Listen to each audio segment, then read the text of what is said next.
Well, hello everybody. How are you doing? Let's see if there's anyone actually watching my stream. Hey, we got 7 viewers. Neat. So there was a guy on, I mentioned on Facebook the other day that I fixed my MP44's knees, and I thought that was some sort of common knowledge how that's done. But in this live stream, I'm going to attempt to demonstrate the knee repair at arm's length on the other side of this camera. God, I hope I don't lose a spring in the process. But first, let's just get some of the features of Grimlock out of the way. I'm not going to transform him, for God's sakes. He's not that hard. I just wanted to kind of get it out of the way because it is an official MP figure. This hand doesn't really have fingers. It just has a thumb. And I'm not really pointing lights at it. There we go. How about that? So it has like a thumb you can kind of fuck with, but it doesn't really have a properly articulated hands. And that's because there's an LED inside it. So there's a button on the back of his arm that you push. I have no idea where the batteries go, somewhere. And it can either work with the gun. So let's just divert the lights for a second. So we can light up the gun. It looks a little better in person. And then you can also plug the sword into that hand, and it'll light up the sword. Let's see how that looks. So it lights up the sword. It is what it is. It looks better in person. And then he comes, of course, with his... this hand has articulated fingers, but it comes with like a little socket here. There's a little pin on this sword that'll plug into that socket to kind of stabilize the sword and keep it in his hand. Because they had not yet figured out how to keep that shit in his hand before. I'm not going to turn him into a robot, but he does have like a little feature where when you wag the tail, which is why the upper body is so floppy, there's a little gear. Let's see if we can get a picture of it. There's a gear there that engages with the gear on the head, and it makes the head kind of turn when you wag his tail. I don't want to transform him right now. It's going to take like an hour to get that thing transformed. So I'm really kind of excited and terrified to show you MP Prime being repaired.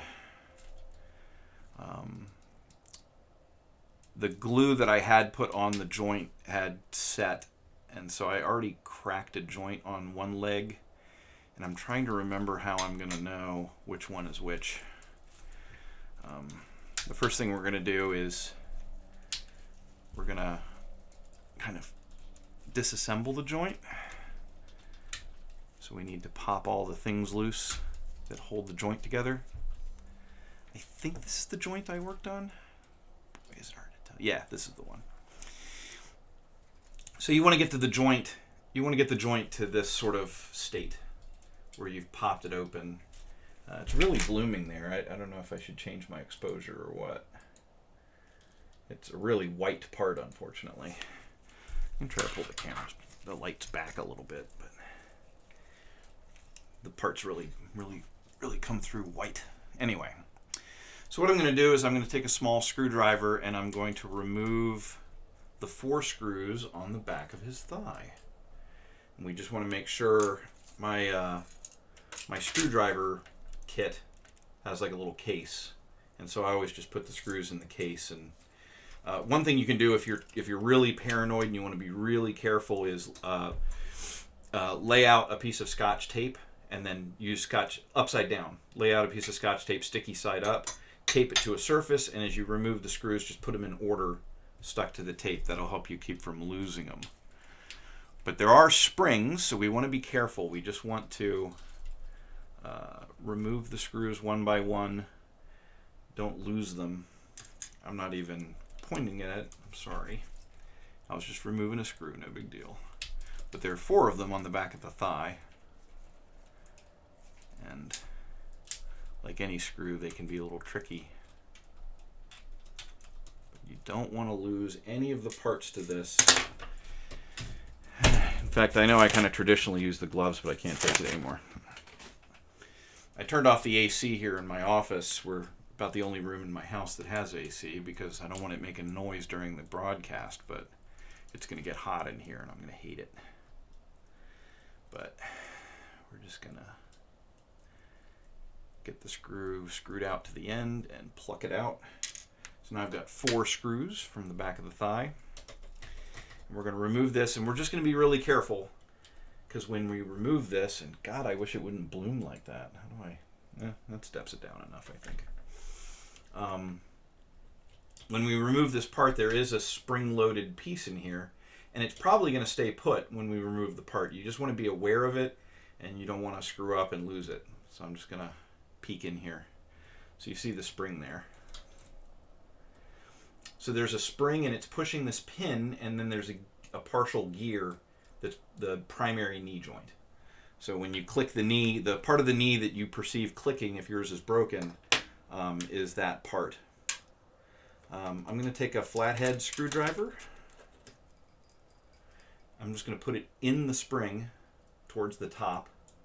And I'm going to compress the spring and coax it out. And it's a long spring, so I mean, you might think, oh, it's done, it's not going to pop. But you can see how long it gets. We just want to be careful not to lose that. The little pin, this is the pin that pushes against the spring. It's completely symmetrical, so you don't have to keep track of which way it goes in the joint. So we're getting that out of the way. And then we can lift this part off. And now it's a little easier to work with because you don't have to deal with the entire figure anymore. So now we're down to this part of the joint, taking it apart. So first thing I'm going to do is remove this big screw in the knee. And these screws are different sizes, so you do want to keep track of which screw is which. I've done it enough times that this is the large silver screw. There were small silver screws holding in the thigh, and this is a larger silver screw, and it's the primary knee joint screw. But you can take this part off, and the other part can be run through and taken off if you insist on it. But it's just a joint that runs all the way through the knee. And one thing it does is it holds this ring in. So remember, this thing is just kind of like a little floppy knee cover that can kind of cover the knee in all positions. And so we're just freeing it out. Not too bad so far, but here's where it gets a little freaky. So the first thing I'm going to do is I'm going to remove the smaller of these 2 black screws. This screw, for the most part, just kind of holds that other part of the knee cover together. So we're just extracting that and setting it aside. And now here's where it gets a little dicey. We're going to remove this large screw, but we're going to pinch this whole assembly so that it doesn't go anywhere when the screw goes away. We just want to very carefully remove the screw, set it aside where we keep it. And now we're going to very carefully allow this thing to spring out. Hope I'm on camera. There we go. Okay. So there is a spring and there is a gear, and it has a tab on it. You can see the tab against my extremely white hand. And let's just move the spring out of the way for a second. The idea here is that this toothed gear, it can ride on that spring, but it rides inside a groove that keeps the gear from rotating relative to the other part. And now I've run it into the leg, and I hope I can get it back out again. Fortunately, I have my handy dandy set of pliers. We just want to be careful we don't deform the part, but I'm just catching the... You won't have this problem because the spring will be shoving it enthusiastically out at you. The problem is you don't want this big spring to shoot this thing across the room. That would be very sad and unfortunate. Now the piece that we're dealing with, the part that needs to be fixed, is on this armature. Now I've already glued it, but this is a free part when you take the knee apart. And the problem with this knee joint is that this piece is rotating. I don't think they tightened it enough. The whole design of this thing is this part has like things that are intended to keep this thing stationary. Because the idea is that this gear stays stationary relative to its part, this gear stays stationary relative to this part, and the spring-loaded allows it to click. But what you find broken on this thing when you receive it sometimes is this gear, like maybe this screw wasn't tightened enough, or they did something funny with the at the packaging stage. I don't know for sure. But this is kind of slipping freely relative to the part that it's supposed to be attached to. So what I did is I put it in place, and I used a little super glue to make sure that it stays in place, which is why I can't really take it off to demonstrate it to you. Now, I don't know if the super glue is 100% necessary. It could be that if you just carefully take the joint apart and carefully put it back together, you're going to be fine. But the super glue sure helps, because this isn't supposed to move relative to the piece that it's attached to. It's not supposed to move. So we're going to get into putting this back together. It's a real challenge because of the springs, and it's real scary because of the springs. But the first thing I'm going to do, just assuming that we've done the part where we glued that in place, and it's really obvious. I can remember it, but I can't describe it. But it's really obvious the way this thing, this part has kind of grooves, and this part has kind of ridges that are supposed to align it. And the reason the joint feels soft is because the gears are engaged, but they're not clicking. It's just dragging this thing around with it.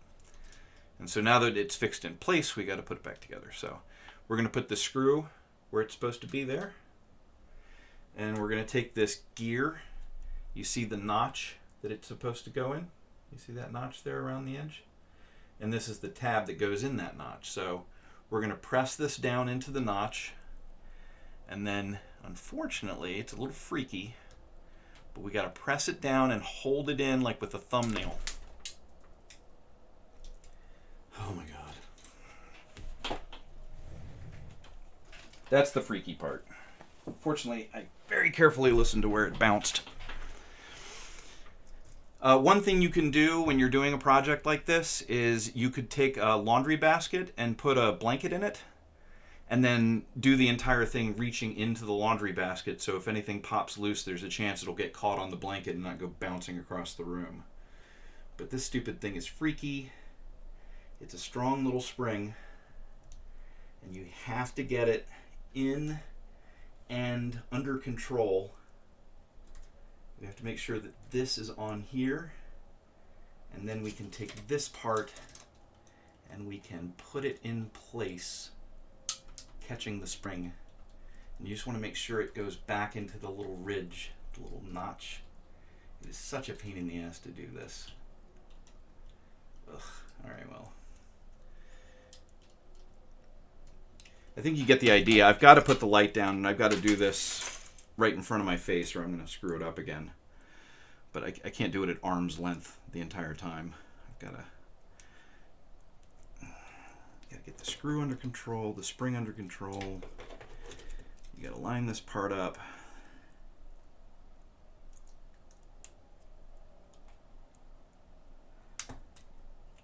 There we go. So there's the idea. I've got it pressed back in without the spring and the little gear going anywhere. But that's the way it's supposed to all be aligned. All right. So now I'm going to take the large black screw, and I'm going to very carefully fit it back into the hole while I continue to pressure it. And then I'm going to take my screwdriver and I'm going to screw that screw in. Once the screw in is like one of the worst parts of this operation is over once you have that spring in. All right. And then we're going to take the small black screw and we're just going to put it, and just be sure that you kept this thing in the entire time. It's really sad when you fight with that little spring and ring gear and then discover that you didn't put the knee joint, the knee cover, keep the knee cover in place. So it's a bit of a challenge. It's a bit, if you're not mechanically inclined, then maybe you just live with the joint being loose, because it can be a little scary. But we're going to put this part back in. We want to make sure that this is lined up. We push this through like that, and then we can put this side on, and we're going to take the large silver screw and put it through and screw it in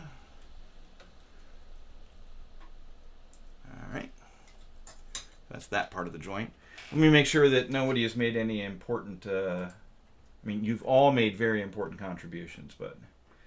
so you do know how old this figure is. The Grimlock is from 2008, I think. So it's like a 12-year-old figure. Grimlock was released 2009. Someone corrects me. Make a Starscream. I'm looking forward to a new Starscream mold, frankly, guys. I mean, I realize it's an expense, but I'm looking forward to like what the sort of modern Takara engineers will do with Starscream. It looks like it's not very backpacky, and they get rid of the tail fins. It looks good. I think Make Toys was pretty good, but Make Toys had some flaws, like the head. Getting the head to go away, the head would kind of fall off, or that little panel would fall off. It was kind of a pain in the ass. I shared this video in Transformers Masterpiece Ultimate. Okay, so were you the guy that asked about it? That's cool. All right, so let's continue getting this knee back together, because now we have to talk about how to get the other spring in without messing things up. So we're going to lower this back down on the joint. It goes this way. So it's part of the leg now. It's pretty easy. It has like, you see the half cylinders. It goes around these cylinders. It just slots into position. And then we're gonna have to put the spring back in place. So we put the tab in that engages with the gear. And then we take the long spring and we feed it into the tab. So it kind of sits like that. And then I'm going to take my flathead screwdriver and very carefully, we don't want to lose control of this spring because it'll shoot across the room. We need to compress it and bring it down inside like that. And then we can put the plate on and we can stop worrying about springs now. And so we're going to put 4 screws back in, and then I'll put the leg back together and we'll demonstrate how the joint is supposed to work now that it's repaired. This is hopefully the last time I took these joints apart once to fix them, and I took this particular one apart as a test the other day to make sure that I would be able to demonstrate it on video. And sure enough, like the super glue had kind of it was kind of hard to take the knee joint apart with the super glue already in place. But we are just putting screws back in. Make sure you don't cross thread your screws. Make sure they're going in straight. Any screw like this, metal screw into plastic, it should thread very easily at first before you start tightening it. So just make sure you thread it. One thing you can do is if you feel like it's going the wrong, if it's too hard to screw, you just want to back it out. You can feel it kind of bump as the thread of the screw ends. So you can go backwards until you're sure that it's straight and then screw it in. But that's that. And then we're going to re-transform the leg into place. Go, and that one, and this one. All right, so now we've completed our repair, and let's demonstrate the function of the joint now. The idea is that primary joint, which is a spring pin, I don't know what the correct engineering term for it would be, but it's a partial gear that you saw that was built into the joint, and it clicks across that spring pin that's in the thigh. And the other gear, the 2 types of joints that you see, or ratchet joints that you see, there might be a third rare type, but most of the time what you see is you have a gear with a pin that engages the gear, like that.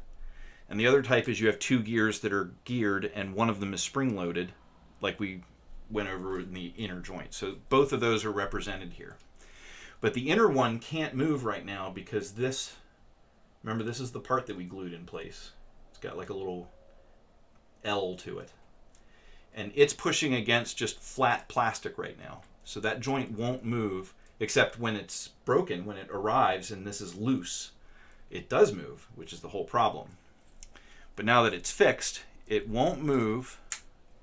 And you see this, how do I point at it? You see this little groove here. Man, I gotta turn down the light even more. I'm sorry. Crazy. I just want to be able to show you the groove. Do you see it? Okay. That's better. So this little groove in the plastic here is going to allow that L-shaped bit in. And once it does, once you get to that point, so this is still the main joint clicking, but once it lines up with that groove, and let's just turn the light back up again because we've made our point. But now that can slip into the groove, and that's what's going to rotate. The L-shaped thing is attached to the lower leg set, or it's attached to the lower leg part, and the other gear that's involved is attached to the upper leg. But that thing slides into that slot, kind of disappears inside it, and it's allowed to click. And so all together now, little gear, it's like a small click. You can hear it maybe. Those are the two plate gears bouncing off of each other. And then you get to the main gear, and it's a louder click. But that's how the knee joint works. Once it lines up, it can transform. So it's a pretty clever mechanism. It's a way of keeping both joints moving simultaneously and only invoking that secondary joint when you've already gotten to like 90 degrees or 75 degrees and it starts sliding in. But then you can get an almost complete bend in half. And it's got this floating like knee to try to kind of cover things up a little bit as it goes along. But the louder click is that. And that's about all I can tell you about repairing the knee joint on Optimus Prime. Your biggest threat, your biggest hazard is losing springs or that pin or the little ring gear that I almost lost. You want to be real careful with that. Like I said, you can kind of reach down into a laundry basket with a blanket to keep anything that pops off from flying very far away. And also, like I said, you can use an upside down piece of tape secured to a surface to keep track of your screws and keep them in the right order if you're nervous about maybe forgetting the order of the screws. So, this has been the first edition of How to Fix Something Theater. I don't have a better name. So, we'll do a review, and I'll move him out of the way. I'll get Grimlock transformed so I can show you the stupid tail wagging thing, or the head turning thing, or whatever you want to call it. But then I'll just have to turn him. I'll have to spend the next few hours turning him back into a robot so I can display him again. He's got a little crown that comes on his head. Crown. Oh, he's got a little feature in his head too. You can notice it in the video because I actually changed his eye color.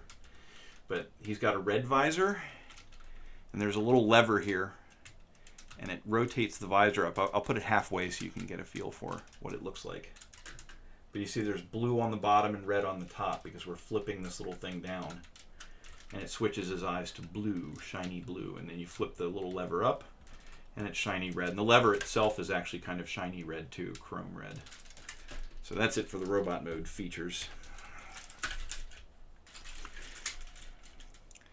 Put the hands away.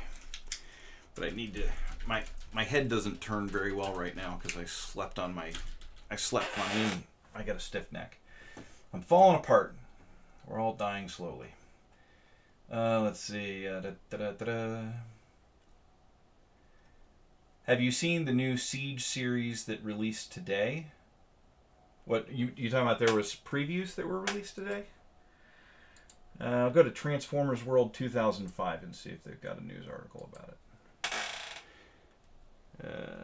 Oh, you mean the okay. I know what you mean now. You're talking about the cartoon. I haven't seen the cartoon yet. I plan on... It's only 6 episodes, apparently. At least I get... Blah, blah. I'm glad I haven't bought all the MP Seekers yet, because I have a feeling the new versions are going to be the best yet. They look good. That line diagram that they put out, and people have color bashed, digibashed. It looks like a good design, but I'd have to see more of it. I mean, really, I recently did the New Age. My favorite Seeker is Skywarp because black and purple. It looks great. I've always loved the black and purple. I don't care about the character so much, but I don't know why every Skywarp you buy has to be screaming. That's kind of annoying. But I did the New Age Skywarp, and I love the way they did like the chest on that thing, the way it flips around. Watch the video if you wonder what I'm talking about. So I like to angle the arms up. This was a real challenge in the video because all this is really floppy. But I'm just going to narrow the hips a little bit. You got to make sure that they're lined up right so they fit between Alright, so it's got kind of a fun feature here where, alright, so you see the Autobot symbol? The Autobot symbol is like attached to the bottom part that slides down. So it appears when he goes to robot mode. That's kind of fun. It's very gimmicky. Their older figures tried to do that. But this has to slide down, and this is not supported. So there are hands that have been erased from the video, so you don't see my hands holding it up. And then this thing is like the heaviest part of them with like actual die cast and shit. And that had to be levitated with my hands too. But it just flips down like that. And then we can bring in the wings. Leave them open at the top a little bit so you can flip the head in and catch this little tab. Alright. Make sure everything's lined up. Maybe I'll display them in dinosaur mode for a while. There's nothing wrong with dinosaur mode. It's pretty cool. Like almost any, like Fans Toys, Gigapower, they both kind of do this.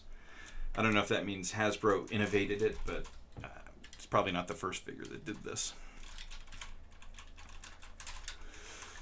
So we just kind of get that started. I like to go ahead and hyperextend this 2 notches, and now it's ready to go.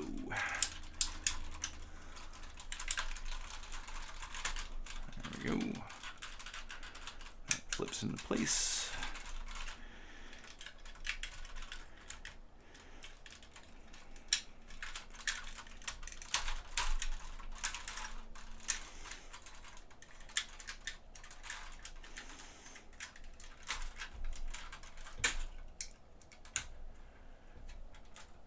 This one's probably simple enough for some reviewers to get right. You know? I bet back in the day the reviewers actually did this without screwing it up or getting mad and breaking it. I don't know, it might be still a little too complicated for them, but you know how it goes. There's some reviewers that are really good though. Shout out to Epic Disaster, fantastic reviewer for Chosen Prime. He really understands these really well. You can tell he's actually transformed them before he turned a camera on. Alright, so let's go over the dinosaur features. You can wag the tail and the head will kind of turn. It doesn't work great, but the tail wags and the head turns. Yay. I don't know why they did that. Seems like a waste of time. The mouth can open, and it doesn't work great, but there's like a little button here that you can kind of push and get the mouth to close.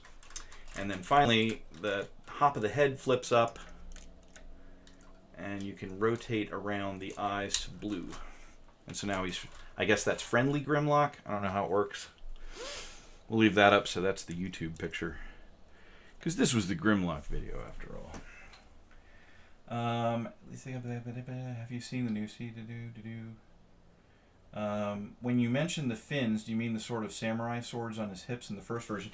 No, I just mean the tail fins of the jet have been tucked away. You can tell from the line drawings. They have a picture of the back, and he doesn't have tail fins on his legs. Much like the Make Toy Seekers solved the tail fin thing by folding the tail fins up. I don't know how the Takara gets rid of them, probably similarly, but kind of clever. It looks like they got rid of the fins. You don't see tail fins on the thing. And by the way, on those original Seekers, that was a huge missed opportunity. I always wanted the, you know, like those where the tail fins have like those, it looks like samurai swords. And all they had to do was have like a little folded over handle and then pull a sword out of it. It would have been so cool. Not at all like authentic to the character, but I mean, if you're going to have like scabbards, what look like scabbards on his hips anyway, why not have swords come out of them?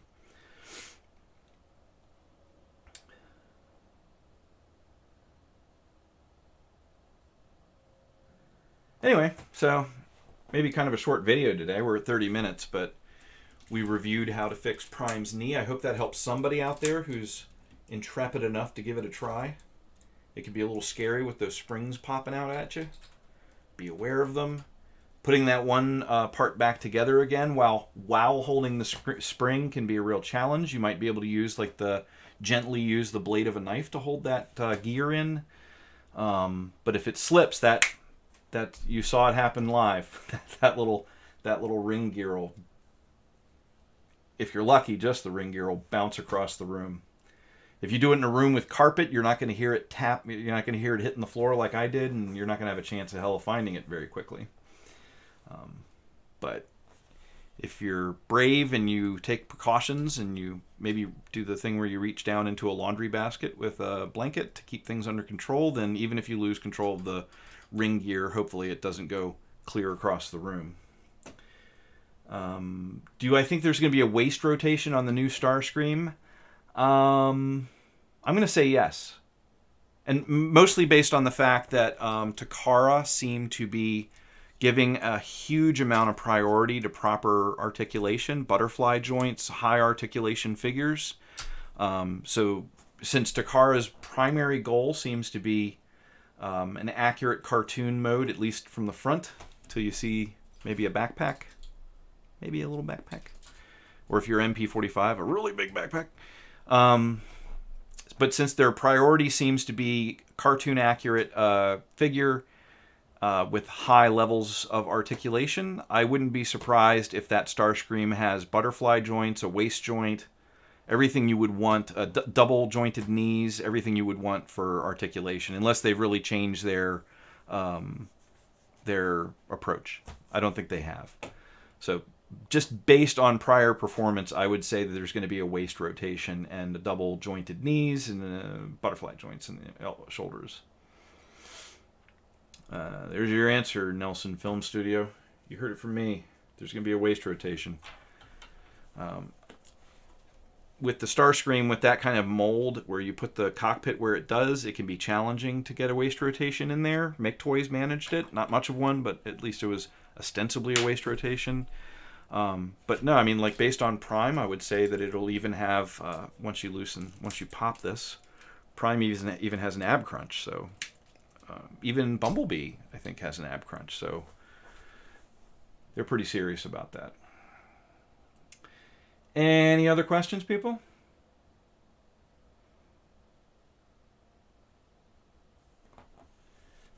And this was my big hand reveal. Ooh. Maybe I'll just drop the gloves entirely. I just think they look cool, you know? Like clinical.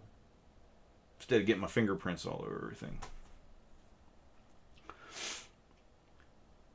Yeah, Grimlock and Prime are not to scale. He was a little Grimlock back in the day.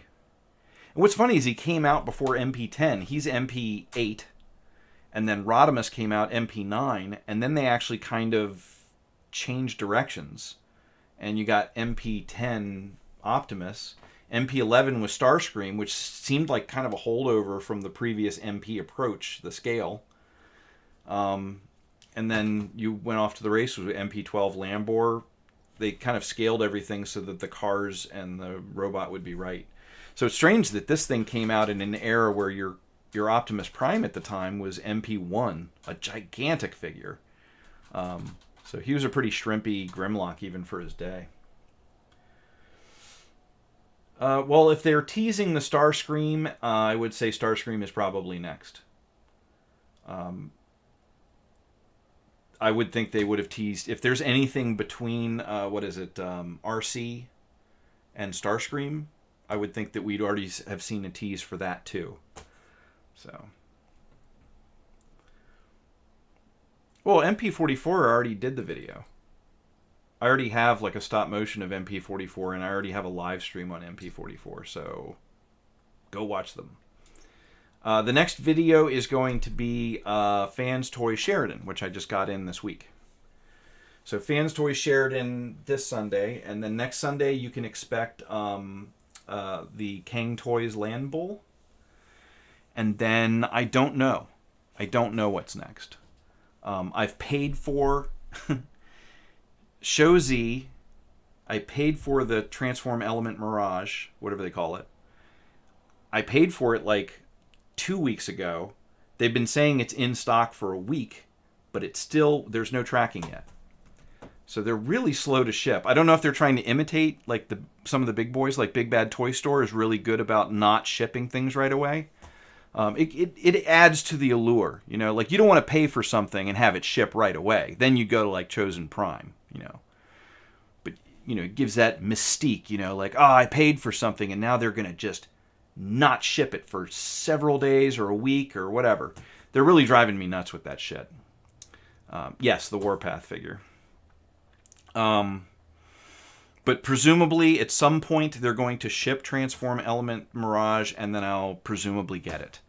I'm asking them now if they think, they say that the MMC Volantis, which is the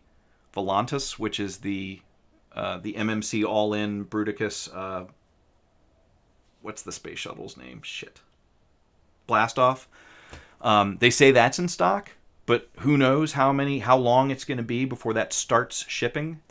I might turn around and source that from Chosen Prime, because I'm really excited about that figure, and the thought of having a 2-week shipping on top of an up to 2-week to start shipping just drives me nuts. But I got a good price on it. So what do you do? I don't know. They're having a lot of trouble shipping out of China, but I don't know why it can't start shipping right away. Because God bless them, Chosen Prime, you order a figure at 2 p.m. on a Wednesday, and it's going to ship on Wednesday. And you're going to get it on Friday. I can't speak for every area of the country, but those guys ship from, like, I don't know, what is it, Arizona or Nevada or something? Arizona, I think. And it goes clear across to the East Coast in 2 days using USPS priority mail. So the idea that I could order Volantis from Chosen Prime and have it a couple of days later is really compelling to me, despite the good price I got on it from Shozy. It drives me nuts. I wouldn't mind the 2-week shipping from China so much if it shipped like the day you ordered it or the day that it came in, but I don't know. They got their own problems over there. I can't imagine. Maybe they're short-staffed. Maybe they have their own red tape, bureaucratic rigmarole they got to go through.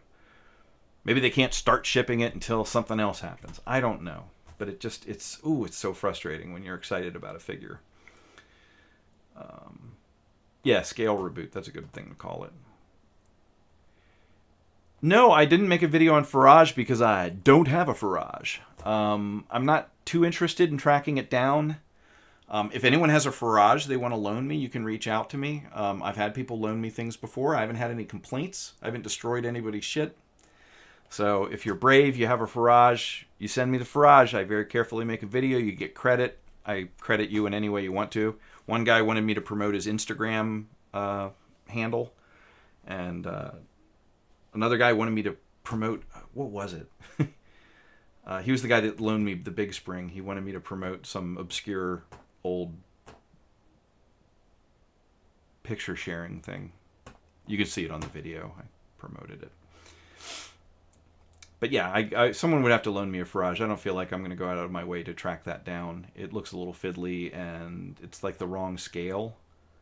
I think Farage is more like Studio Series scale than Masterpiece MPM scale, so it doesn't quite fit. It's not something I'm going to hunt down.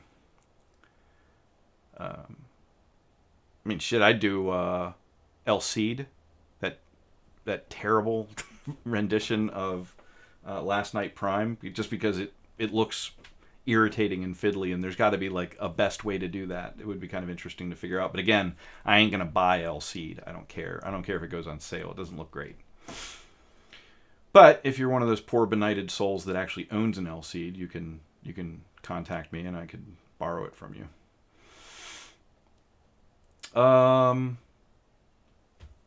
That's it. Hey, good warning on this hot weather. I bought myself some of my favorite soda, the incredibly rare Sprite Zero. Almost impossible to find. It sells out, so of course they don't make more. But it was smushy, and I was like, why is it smushy? It's because I left it in my car. And apparently the sodas are designed when they get too hot to allow the gas to come out. Well, this is a fine pickle.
Sorry about that, guys. My HVAC company called. The guy showed up this morning and said he'd have to order a new fan motor for the upstairs unit, the attic unit, the blower. And I called later this afternoon to confirm that they had ordered the part, because he said it could take a week to get the part, so let's get that going. And they have called me to confirm that he has not yet ordered the part yet. So the good news is we've wasted 24 hours on a long order process. Maybe they're like some of these online vendors that take a long time to get things going. Super frustrating. You think these people would know it sucks to not have your air conditioning in the middle of the summer. But I can't win. First world problems, though, right? I mean, there's people that don't have air conditioning at all, so who am I to complain? I'm not allowed to have problems if they're not terribly bad problems. Here's my little preview. I didn't even take the instructions out because I knew it was fiddly, so I just looked at a video. And then I changed all the sequence steps because I'm better at that than everyone else. I'm superior. Everyone else. I'm Soundwave. All right, kiddies. I'm going to head out. I've rambled on for a while. I don't really have anything else to talk about. Appreciate everyone stopping by. I hope the repair video for Prime answers some questions for people. It's really not that bad if you just keep track of everything and you're careful. He's not really broken. He's just kind of misassembled or too loosely assembled, but it's super clever how the knee, it doesn't let you do both joints simultaneously. Very clever. And that's it. Have a nice day. Look for Sheridan on Sunday. See ya.